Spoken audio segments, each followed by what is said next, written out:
ত্রিপুরাতে অর্থনৈতিক দিক দিয়ে চলে যাব মুখ্যমন্ত্রী বক্তব্য রাখছেন সেই অনুষ্ঠানে। ভারতবর্ষের পার্সেন্টেজের দিক দিয়ে যদি বলা হয়, এবার কিন্তু আমরা সর্বোচ্চ স্থানে আমরা লাভ করেছি। মানুষের ক্রয় ক্ষমতাও বেড়েছে, আইন শৃঙ্খলার উন্নয়ন হয়েছে এবং ইনফ্রাস্ট্রাকচার ডেভেলপমেন্ট যাকে বলে সমস্ত জায়গায় আমরা গত বাজেটেও ইনফ্রাস্ট্রাকচার ডেভেলপমেন্টের প্রায় 27,000 কোটি 27,800 কোটি আমরা রেখেছিলাম, সেই জায়গায় প্রায় 7,000 কোটি টাকা আমরা ইনফ্রাস্ট্রাকচার ডেভেলপমেন্টের জন্য রেখেছি। বন্ধুগণ, 2017-18 যে অর্থবর্ষ, সেখানে মানুষের মাথা পিছু আয় ছিল বার্ষিক 1,444,000 টাকা, আর বর্তমানে এই 2023-24 অর্থ বছরে 1,77,723 টাকা হয়েছে। এতে করে বোঝা যায় মানুষের যে আর্থিক যে কথাটা আমি বললাম, মানুষের ক্রয় ক্ষমতা, সেটা কিন্তু এর থেকে বোঝা যায় এই ক্রয় ক্ষমতা বেড়েছে। বন্ধুগণ, 2023-14 অর্থ বছরে যে জিএসডিপি অর্থাৎ গ্রস স্টেট ডোমেস্টিক প্রোডাক্ট ছিল মাত্র 25.58 হাজার কোটি টাকা, সেটা বৃদ্ধি পেয়ে 2023-24 হয়েছে 82.82 হাজার কোটি টাকা। তাহলে আপনারা বুঝতে পারছেন আমাদের সরকার ঠিক দিশায় চলছে। আমাদের মাননীয় প্রধানমন্ত্রীজির যে আমাদের মার্গদর্শন দিয়েছেন, সেভাবে কিন্তু আমরা উন্নয়ন করে চলছি। এখানে ত্রিপুরা দ্রুত উন্নয়নের দিকে যাচ্ছে এবং সেই কারণে সাস্টেনেবল ডেভেলপমেন্ট গোল, যেটা এসডিজি বলা হয়, ত্রিপুরার টপ পারফর্মার রাজ্য ছিল, সেখান থেকে এখন ফ্রন্ট রানার স্টেট হিসাবে এগিয়ে যাচ্ছে। বন্ধুগণ, উন্নয়ন শুধু আমরা বিল্ডিং বানালাম, একটা হল বানালাম, সেটা না। উন্নয়ন হচ্ছে মানুষের যে জীবনযাত্রার উন্নয়ন, জীবনযাত্রার উন্নয়ন, পাশাপাশি যেখানে আমাদের যাতায়াতের যে যোগাযোগ ব্যবস্থার উন্নয়ন, কমিউনিকেশনের উন্নয়ন, শিক্ষা ও স্বাস্থ্য সেবার উন্নয়ন, প্রসার, কর্মসংস্থানের সুযোগ সৃষ্টি করা আর আইন শৃঙ্খলার উন্নতি সাধন। তবেই গিয়ে আমরা বলবো যে উন্নয়ন ত্রিপুরাতে হয়েছে। এবং এখানে যে কথাগুলো আমি বললাম, সব দিকে কিন্তু আমাদের প্যারামিটার এখন উচ্চ স্থান লাভ করেছে। এবং উন্নয়ন শুধুমাত্র একটা গ্রাম বা একটা পার্টিকুলার একটা শহরে হতে পারে না। আমরা চাই সমস্ত পাড়া, সমস্ত মহল্লা, সমস্ত শহরে, গ্রাম এবং শহরে সব জায়গায় যেন উন্নয়ন হয়, এবং সেই দিকে আমাদের ত্রিপুরা সরকার কাজ করছে। মাননীয় প্রধানমন্ত্রীজির যে 2047 যে বিকশিত ভারতের স্বপ্ন উনি আমাদের বলছেন, এবং সেই দিশেও ত্রিপুরাও সেই দিকে কাজ করছেন। পরিকাঠামো ইনফ্রাস্ট্রাকচারের দিকে আমরা দীর্ঘস্থায়ী একটা লক্ষ্য আমরা রেখেছি, সেইভাবে আমরা ত্রিপুরা সরকার কাজ করে চলছে। এখানে আমার পূর্ববর্তী বক্তা বলেছেন যে ত্রিপুরাতে এখন শান্তি প্রতিষ্ঠিত হয়েছে, যে কারণে আমরা এখানে এই সুস্থিতি বিরাজ করার পরে গত 7 বছরে এই সরকার সময়কালে প্রায় 20 থেকে 22টি রাজ্য প্রকল্প চালু হয়েছে। বন্ধুগণ, প্রায় 30টি নতুন জনমুখী নীতি প্রণয়ন ও সংশোধন করা হয়েছে। গত 7 বছরে রাজ্য সরকার জনজীবনের সার্বিক উন্নতি, পরিকাঠামোর উন্নয়ন, আবাসন, স্বাস্থ্য সুরক্ষা, শিক্ষা ও অর্থনৈতিক যে অগ্রগতি, তার উপর আমরা আলোকপাত করেছি এবং সেটা কিন্তু আমরা সেটা করতেও পেরেছি। কেন্দ্রীয় সরকারের বিভিন্ন যেসব ফ্ল্যাগশিপ কর্মসূচি আছে, প্রধানমন্ত্রী আবাস যোজনায় হোক, পিএম কিষাণ সম্মান নিধি হোক, পিএম উজ্জ্বলা যোজনায় হোক, আয়ুষ্মান ভারত মতো উল্লেখযোগ্য কর্মসূচিগুলোর সফল আমরা বাস্তবায়ন করতে পেরেছি। যে কারণে দিল্লিতে যখন আমরা যাই বা কেন্দ্রের হস্তক্ষেপে যখন কোনো কথা হয়, তখন কিন্তু ত্রিপুরাকে একটা বিশেষ মর্যাদা আমরা সেখানে আমরা পাই, সেটা আমরা দেখতে পাই। রাজ্য সরকারের সবচেয়ে বড় যে বিষয়, সেটা হচ্ছে স্বচ্ছতা এবং দক্ষতা এবং দায়বদ্ধতা, সেটাকে আমরা মাথায় রেখে এবং যাতে প্রযুক্তিকে আমরা ইউজ করতে পারি, সেই বিষয়ে আমরা স্বচ্ছ প্রশাসন আমরা দেওয়ার চেষ্টা করছি। এখানে অফিস সম্পর্কে বলা হয়েছে, আমাদের মাননীয় চিফ সেক্রেটারি মহোদয় বলেছেন যে ত্রিপুরাই একমাত্র স্টেট যেখানে সারা ভারতবর্ষের মধ্যে, যেখানে ক্যাবিনেট থেকে একদম ত্রিস্তরীয় পঞ্চায়েত পর্যন্ত আমাদের অফিস চালু হয়েছে, এবং সেটা কিন্তু আর কোনো প্রদেশে সেটা আমরা দেখতে পাইনি। আমাদের এখানে গত বছরের সময়কালে বিভিন্ন যে আমরা পরিকল্পনার রূপরেখা এবং সাফল্যের বাস্তবায়নের কিছু কিছু বিষয় আমি আপনাদের সামনে তুলে ধরলাম। এখানে বিস্তারিত আলোচনার সুবিধা নেই, কয়েকটা বিষয় আমি আপনাদের সামনে আমি রাখতে চাই। প্রতি ঘরে সুশাসন আমরা শুরু করলাম এবং সেটা আমরা শুরু করেছিলাম মাননীয় প্রধানমন্ত্রীজির জন্মদিন 17ই সেপ্টেম্বর 2022 এবং তার রেজাল্টও আমরা দেখতে পাচ্ছি। পরবর্তী সময়ে আমরা দ্বিতীয়বার এখানে এই যে প্রতি ঘরে সুশাসন সেটা আমরা শুরু করেছি। এতে করে প্রায় 23 লক্ষ মানুষ তার নানাভাবে তার সুযোগ আমরা দিতে পেরেছি এবং মানুষ তাদের অত্যন্ত খুশি যে কারোর এসটি সার্টিফিকেট লাগবে, এসসি সার্টিফিকেট লাগবে, ম্যারেজ সার্টিফিকেট লাগবে, প্রতি ঘরে সুশাসন আমরা যেটা বলছি সেইভাবে কিন্তু আমরা এই ধরনের যে কার্যক্রম আমরা নিলাম সেইটা আমরা করতে পেরেছি। আমার সরকার একটা নতুন একটা পোর্টাল আমরা শুরু করেছিলাম, যেটা আমরা দিল্লিতে যখন মাননীয় প্রধানমন্ত্রীর নেতৃত্বে সেখানে সমস্ত ত্রিপুরার যারা মুখ্যমন্ত্রীরা ছিলেন তাদের একটা মিটিং হয়েছিল। সেখানে আমার সরকারের আমি ওখানে যখন এই আমার সরকারের বিষয়ে আমি ওখানে আমার কথা রাখলাম, সবাই তার মাননীয় প্রধানমন্ত্রী যে পর্যন্ত তার ভূয়সী প্রশংসা করেছে বন্ধুগণ। এবং আমরা আইন শৃঙ্খলার যেখানে প্রশ্ন হয়েছে, এখানে আমাদের পূর্ববর্তী বক্তা বলেছেন যে সারা ভারতবর্ষের মধ্যে 28টি রাজ্যের মধ্যে নিচের দিক দিয়ে আমরা তৃতীয় স্থানে রয়েছি বন্ধুগণ। আমরা বারবার বলছি আইন শৃঙ্খলা যদি প্রতিষ্ঠিত না হয় তাহলে কোনো অবস্থায় কোনো ডেভেলপমেন্ট সম্ভব হয় না। আজকে আন্তর্জাতিক মহিলা ক্ষমতায়ন, আমরা মহিলাদের যে আমরা ত্রিপুরা সরকার এবং মাননীয় প্রধানমন্ত্রীজি বারবার মহিলাদের সশক্তিকরণের কথা বলেন। তো আন্তর্জাতিক এই মহিলা দিবসে আমি এখানে উপস্থিত সমস্ত মহিলাদেরকে এবং এখানে যারা উপস্থিত নয় তাদেরকেও আমি ওনাদেরকে শুভেচ্ছা জানাতে চাই। আমাদের সরকার সবসময় মহিলাদের জন্য চিন্তা করে এবং গত বাজেটে আমরা বলেছি যে পিঙ্ক টয়লেটের কথা আমরা বলেছি এবং সেটাও কিন্তু এখানে অনেক জায়গায় শুরু হয়ে গেছে। সরকারি চাকরিতে মহিলাদের 33% রিজার্ভেশনের আমরা ব্যবস্থা রেখেছি। রাজ্যে যাতে নারী শক্তি ক্ষমতায়ন আরো বেশি করে পেতে পারে তার আরেকটা উদাহরণ আমি আপনাদের সামনে রাখতে চাই। আমাদের TRLM এর মাধ্যমে বর্তমানে 53,623টি আমাদের এসএসজি গ্রুপ আছে এবং তার যে সদস্য সংখ্যা প্রায় 4.84 লক্ষ। এতে বোঝা যায় আমাদের গ্রামীণ এলাকায় মহিলারা এই যে সশক্তিকরণের কথা আমরা বলি এসএসজির মাধ্যমে সেটা সম্ভব হচ্ছে। শহরে যারা আছেন সেখানে ত্রিপুরা আরবান লাইভলিহুড মিশনে সেখানেও প্রায় 5,941টি আমাদের স্বসহায়ক দল গঠন হয়েছে। তাতে করে প্রায় 63,743 জন মহিলা এর সাথে যুক্ত হয়েছে। রাজ্যে বর্তমানে 91,871 জন লাখপতি দিদি আছেন। এই সহায়ক দলের দিদিদের শুধু গত বছরে আমরা এখন পর্যন্ত তাদেরকে 714.16 কোটি টাকা আমরা দিয়েছি। তাদের সশক্তিকরণের যে কথা বলি সেভাবে আমরা হেল্প করছি।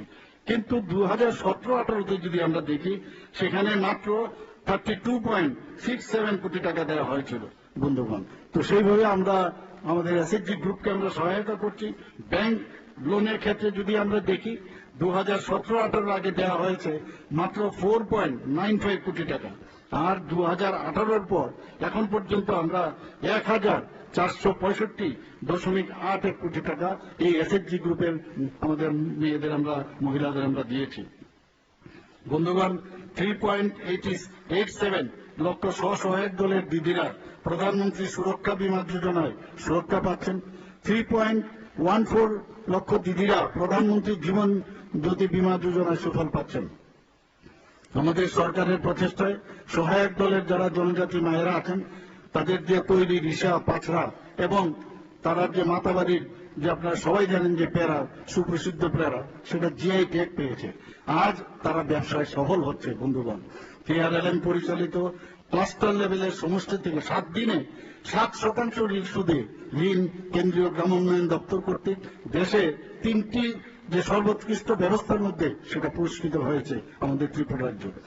আমাদের রাজ্য থেকে মহিলা প্রতিনিধি হিসাবে এই ত্রিস্তরীয় পঞ্চায়েতে সিপাহীজলার সভাধিপতি জাতীয় সংঘের মধ্যে আন্তর্জাতিক প্রতিষ্ঠানে দেশের প্রতিনিধিত্ব করেছেন বন্ধুগণ। সেটা আমাদের জন্য অত্যন্ত গর্বের বিষয় এবং মাননীয় প্রধানমন্ত্রী মহিলাদের জন্য যে সবসময় চিন্তা করেন, সেটা কিন্তু আবার আমার মনে হয় এখানে বলা প্রয়োজন যে 3 তালাক প্রথা যে মাননীয় প্রধানমন্ত্রী সেটা বিরূপ করেছেন। আমাদের ত্রিপুরাতে মহিলা কল্যাণে প্রায় 10টি ওয়ার্কিং হোস্টেলের জন্য প্রায় 114 কোটি টাকা আমরা বরাদ্দ করেছি। নারী শক্তিকে স্বাবলম্বী করার জন্য প্রায় 11 কোটি 40 লক্ষ টাকা ব্যয়ে আমি গত কিছুদিন আগে আমি কৈলাসহরও গিয়েছি, সেখানে একটা মহিলা হোস্টেলের নির্মাণ কাজ সেখানে আমরা শুরু করেছি। মহিলাদের যাতে ধোঁয়ামুক্ত রান্নাঘর নিশ্চিত করা যায় তার জন্য 3.12 লক্ষ উজ্জ্বলা যোজনায় গ্যাসের সংযোগ দেওয়া হয়েছে। পিএম মুদ্রা যোজনায় 69% ঋণ মহিলাদের প্রদান করা হয়েছে। মোট 74.7% প্রধানমন্ত্রী আবাস যোজনার গ্রামে যারা হচ্ছে শুধু মহিলা মালিক। গন্ডা তুষার সরকারি ডিগ্রি কলেজে 50 আসন বিশিষ্ট ছাত্রী আবাস নির্মাণ করা হয়েছে। রাজ্য সরকার স্নাতক ও স্নাতকোত্তর পাঠরত ছাত্রীদের যে আমি গত বছর আমি ভাইফোঁটার সময় সেটা আমি ডিক্লেয়ার করেছিলাম যে তাদের ভর্তি ফিস, কলেজ উন্নয়ন ফিস এবং পরীক্ষা সংক্রান্ত ফি সমস্ত আমরা মুকুব করেছি। আমরা আপনারা সবাই জানেন যে নবম শ্রেণীতে প্রায় 1 লক্ষ যারা পাঠরত ছাত্রীরা আছেন তাদেরকে 1,22,509 জন ছাত্রীকে বিনামূল্যে সাইকেল বিতরণ করা হয়েছে। আমরা ইতিমধ্যে মুখ্যমন্ত্রী কন্যা আত্মনির্ভর যোজনা নামে একটি প্রকল্প চালু করেছি, যার মূল লক্ষ্য হচ্ছে বিনামূল্যে স্কুটি প্রদানের মধ্য দিয়ে যারা উচ্চ শিক্ষায় যাবে তাদের ওইসব মেয়েদের উৎসাহিত করা। আইএসডিএস প্রকল্পে প্রায় 3,16,000 শিশু এবং পোষণ কর্মসূচিতে 36,251 জন মহিলা নথিভুক্ত হয়েছে। মুখ্যমন্ত্রী মাতৃপুষ্টি উপহারে প্রকল্পে 21,551 জন গর্ভবতী মায়েদের 4,31 লক্ষ টাকা আর্থিক সহায়তা করা হয়েছে। বন্ধুগণ, এখানে অনেক মহিলাদের জন্য আমরা কি করেছি, আর দুই একটা পয়েন্ট আমি বলবো, শেষ করা যাবে না। আমাদের সরকার চাইছে মহিলাদের সশক্তিকরণ করার জন্য। এখানে মহিলাদের স্বনির্ভরতার মাধ্যমে কর্মসংস্থানের লক্ষ্যে সরকারি যে স্টল বন্টন হয় সেখানে 50% আমাদের মহিলাদের জন্য রাখা হয়েছে। আপনারা সবাই জানেন, এর আগেও কয়েকবার আমি বলেছি, জমি ক্রয়ের মহিলাদের স্ট্যাম্প ডিউটি 1% হ্রাস করা হয়েছে, যাতে মহিলারা বেশি করে তাদের যে জমির যে মালিকানা সেটা তারা আরো বেশি করে পেতে পারে। এনসিআরবির যে সর্বশেষ যে রিপোর্ট আমার কাছে আছে সেখানে দেখা যায় 28টি রাজ্যের মধ্যে ত্রিপুরার স্থান সর্বদিক দিয়ে 8ম স্থানে, এবং আমাদের যে law and order as a whole সব যে প্যারামিটার আছে তার মধ্যে আমরা নিচের দিক দিয়ে 3য় স্থানে। আমি বারবার সব জায়গায় এই কথাটা আমি বলি। ইতিমধ্যে মহিলাদের সুরক্ষার জন্য আমাদের রাজ্যে 9টি মহিলা থানা আমরা করেছি, এবং সেই মহিলা থানাগুলো মহিলার দ্বারা পরিচালিত হচ্ছে। এবং আমাদের ওয়েস্ট ডিস্ট্রিক্টে আমাদের 2টো আছে, আর বাকি 7টা ডিস্ট্রিক্টে 7টা মহিলা থানা আমরা চালু করেছি। মহিলাদের সুরক্ষার প্রশ্নে আমরা হেল্পলাইন চালু করেছি।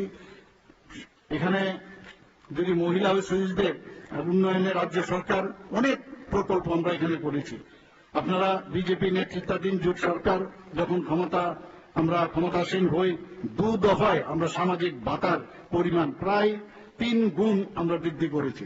পূর্বতন সরকারের আমলে 700 টাকা দেওয়া হতো, আমরা পরবর্তী সময় আমাদের সরকার আসার পর 1,000 টাকা দেওয়া হয়েছে, এবং আমাদের দ্বিতীয়বারের যখন সরকার আসতো আমরা 2,000 টাকা আমরা সেখানে করেছি। এছাড়াও মুখ্যমন্ত্রী সামাজিক সহায়তা প্রকল্পে প্রায় 30,000 নতুন সামাজিক পেনশন আমরা সুবিধাভোগীকে সামাজিক সুরক্ষা পেনশনের আওতায় আনা হয়েছে। তাছাড়াও সামাজিক ভাতা প্রকল্পে প্রতি মাসে প্রায় 3,77,000 জনকে আমরা এই মাসিক ভাতা দিচ্ছি। আমরা সরকারি চাকরি নিয়ে অনেকে অনেক কথা বলেন। আমরা রাজ্য সরকারের যে নীতি, ঘোষিত নীতি, বেকারদের সরকারি চাকরি প্রদান, পাশাপাশি কর্মসংস্থানের লক্ষ্যে বিভিন্ন উদ্যোগ এখনো অব্যাহত রয়েছে। স্বচ্ছতার সাথে স্বচ্ছ নিয়োগ নীতি প্রণয়ন করে সরকারি চাকরিতে আমরা এই নিয়োগ প্রক্রিয়া ধারাবাহিকভাবে আমরা করছি। 2018-19 অর্থ বছরে থেকে 2024-25 অর্থ বছরে, অর্থাৎ জানুয়ারি 2025 পর্যন্ত, এখন পর্যন্ত আমি স্বামী বিবেকানন্দ ময়দানেও যখন অফার আমরা দিচ্ছিলাম সেখানে আমি বলেছি প্রায় 16,451 জনকে এখন পর্যন্ত রাজ্য সরকারের বিভিন্ন দপ্তরে নিয়োগ করা হয়েছে। তাছাড়াও প্রয়োজন ভিত্তিক সরকারি বিভিন্ন দপ্তরে আউটসোর্সিং হোক, চুক্তির ভিত্তিতে হোক, সেখানেও প্রায় 5,771 জনকে নিয়োগ করা হয়েছে। এমএসএমইর মাধ্যমে আমাদের যে মাইক্রো এন্টারপ্রেনার আমাদের ত্রিপুরাতে অনেক বেশি, প্রায় 2.1 লাখ আমাদের মাইক্রো এন্টারপ্রেনার আমাদের এখানে অলরেডি যুক্ত হয়েছে। স্মল এবং অন্যান্য যে আমাদের এমএসএমইর মধ্যে আছে মিডল, সেখানে কিন্তু এখন মানুষ আসছে, কিন্তু সংখ্যাটা কম। কিন্তু আমরা চেষ্টা করছি যাতে বাইরের থেকে মানুষ আসে, আমাদের ত্রিপুরা থেকেও মানুষ যারা ইয়াং যারা আছে তারা যেন যুক্ত হয়।